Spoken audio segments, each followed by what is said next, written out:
Welcome to the production vlog for my upcoming web series, Witch Hunt. Today, I will be setting my boss on fire. For scientific reasons, of course. In all seriousness, I have a problem. There are parts of my script which call for people to be set on fire, people to fall from the sky, just various things that I shouldn't have my actors actually do. Shouldn't being the key word. So what's my goal with this project? My goal is to create a digital double of Mike so that I can create a fire simulation around Mike that not only follows his form, but follows his movements and I can animate so that if, his head moves, the fire moves with his head. That's the goal.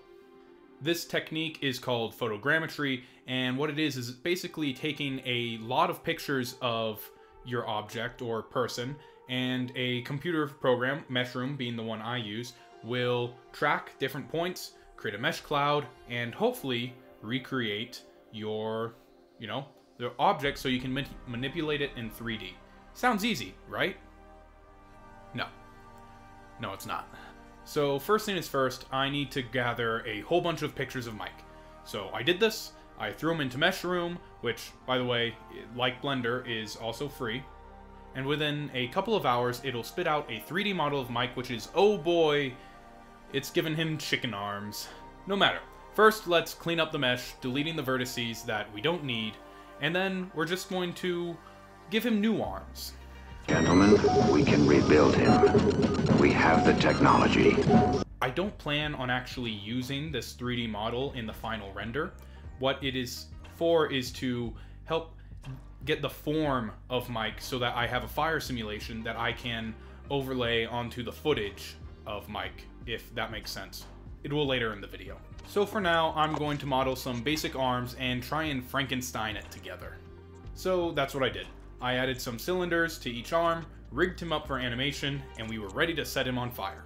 Real quick, here's a little side note. Here are some things I think could have helped to make that turn out a little bit better and less chicken army. First, give more room around the subject. I had some photos where the arms kind of seemed clipped near the bottom of the frame, and I'm kind of wondering if that threw it off any. Second, the skin of his arm was a very uniform color, not giving the computer much to work with data-wise. So maybe by having lawn sleeves of a patterned shirt, or even a jacket of some kind, this might help not give you chicken arms. So here is where I ran into a couple of problems. First, I did this handheld, instead of putting it on a tripod because I was lazy. And because of that, the footage is shaky. Secondly, I filmed it on a black background, so if I wanted to get motion tracking data from this footage, I can't. There's just nothing to track. So I just did the best I could. I knew I filmed the shot at about a 90-degree angle from the ground, which basically means I was just looking at him straight on. I also know I'm about 6 feet tall, so I could guesstimate that the height or the z-axis of the camera was going to be anywhere from 1.5 to 2 meters. Also, I also knew that the lens I was using was a 28mm lens. So all this data helped just, everything flow kind of smoothly. After that, it was just a matter of lining the digital double up with Mike, and for this, I'm not exactly at Pixar level of animation skill yet. Words are hard.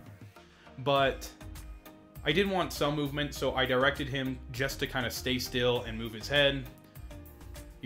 Something easy for me to work with. Then, with Blender's Quick Smoke tool, I add the simulation, mess with the nodes, and it looks like absolute garbage. Yikes. So, long story short, I started watching some YouTube tutorials, trying to figure out how to make the fire move more like fire. And second try, I got the fire to look like fire on individual frames when, it wasn't in motion, but the actual motion just looked like garbage. Then finally, on my third attempt, I got it. Actual fire. I know it's not the most perfect fire simulation, but it was the closest I got, and I was really happy with it, so I wasn't going to mess with it until I messed it up some more. And bam, it is time for compositing, which I tend to do in DaVinci Resolve because, just like everything else, it is free. Free. Free! One thing you'll notice is that the fire simulation is rendered from a still camera, while the footage is a quite shaky camera. Because of this, there are moments where the footage just doesn't really match with the fire, and it's not as good as it could be. So to counteract this, I added a planar tracker node, tracked a high contrast area on Mike's shirt, used that tracking information to stick the fire to Mike, and then bam, the fire's sticking to him. Then use a merge node to merge the footage, set the blend mode to screen just because I think that looks better, and add color correction to your heart's content.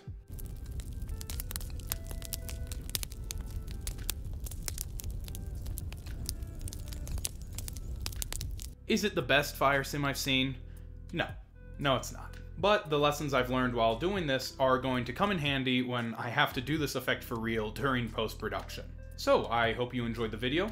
If you liked it, please leave a like and subscribe to see more content like this. I do plan on making this a regular series where I show a lot of the behind the scenes of what I'm doing for the planning stages of pre-production, what we're actually doing on set and location during the production of Witch Hunt, and then maybe some more like of me struggling doing VFX in post-production.